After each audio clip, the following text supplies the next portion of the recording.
Mga kahuan, panoorin ang video na ito upang alamin ang pinaka-latest na balita tungkol sa lagay ng panahon at bagyo. Update today. Ito yung ating latest satellite image. So itong si Leon kanina alas 4 ng hapon, nasa may layong 505 kilometers silangan ng Tuguegarao City, Cagayan. Ito ay nagtataglay ng lakas na hangin na 150 kilometers per hour malapit sa sentro at bugso na abot sa 185 kilometers per hour. Kumikilo sa direksyong Kanluran, Hilagang Kanluran sa bilis na 10 kilometers per hour. And nakita nga natin na mostly ang apektado nitong si Leon ay yung mga nasa area ng Northern Luzon, pati na rin sa may silangang bahagi ng Luzon, pero yung kanyang trough or extension ay posibleng umabot hanggang sa Visayas area. Kaya lagi tayo mag-antabay ng mga ilalabas na update ng Pag-asa.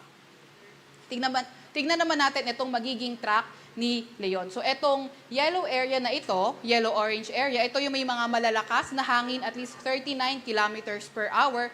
At itong red na area na ito, malalakas rin na hangin at least 89 kilometers per hour. And then, may kita nga natin itong enclosed na area na ito. Hindi nito sinasabi yung laki ng bagyo, pero itong area na ito ay kung saan posibleng mapunta nga yung sentro ng bagyo kung magkaroon man ito ng shift papuntang west. So, posible ngang abutin. So, nakikita natin, although may kalayuan, kahit papano sa landmass ng Philippines, pero nasa loob na area of probability yung ilang parts na extreme northern Luzon, kaya hindi ruled out yung landfall scenario around Batanes area.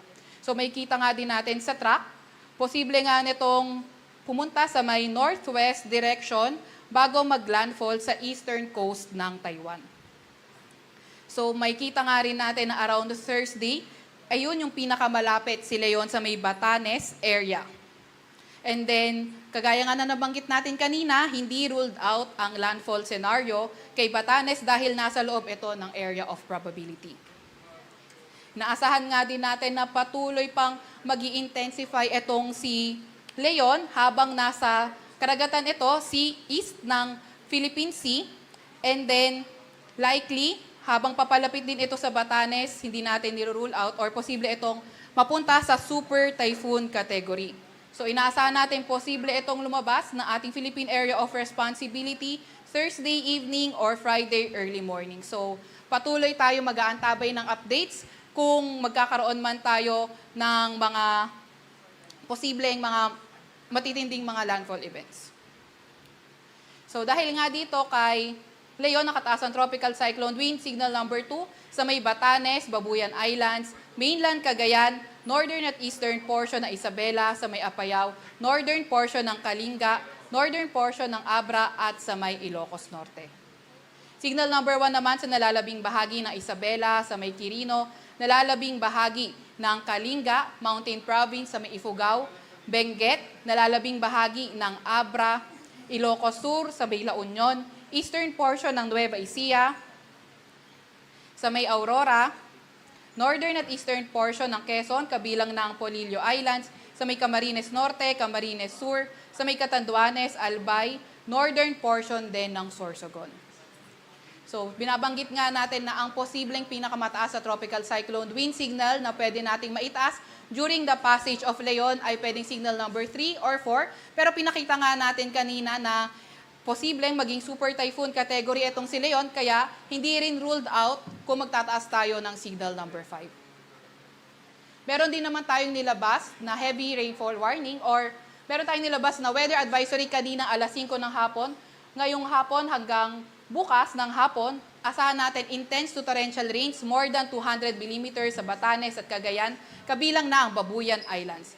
Heavy to intense, 100 to 200 mm of rain sa may Ilocos Norte, Apayao, Isabela, Occidental Mindoro at Antique. Samantalang moderate to heavy rains, ngayon hanggang bukas ng hapon sa Ilocos Sur, Abra, Kalinga, Calamian Islands, Romblon, Negros Occidental at Aklan. Then by tomorrow afternoon hanggang Thursday afternoon, intense to torrential rains, Batanes, Cagayan, kabilang ng Babuyan Islands at Occidental Mindoro. Heavy to intense rains sa may Ilocos Norte, Ilocos Sur, Apayao, Isabela, Calamian Islands at Antique, samantalang moderate to heavy rains sa may Abra, Bataan, Bulacan, Rizal, Laguna, Cavite, Batangas, Romblon at sa may Aklan. Thursday afternoon to Friday afternoon, intense to torrential rains sa Batanes at Babuyan Islands, samantalang heavy to intense rain sa mainland Cagayan, Calamian Islands at Occidental Mindoro. Moderate to heavy rains naman sa may Ilocos Norte, Zambales, Bataan, Cavite, Batangas, Romblon, pati na rin sa may Antique.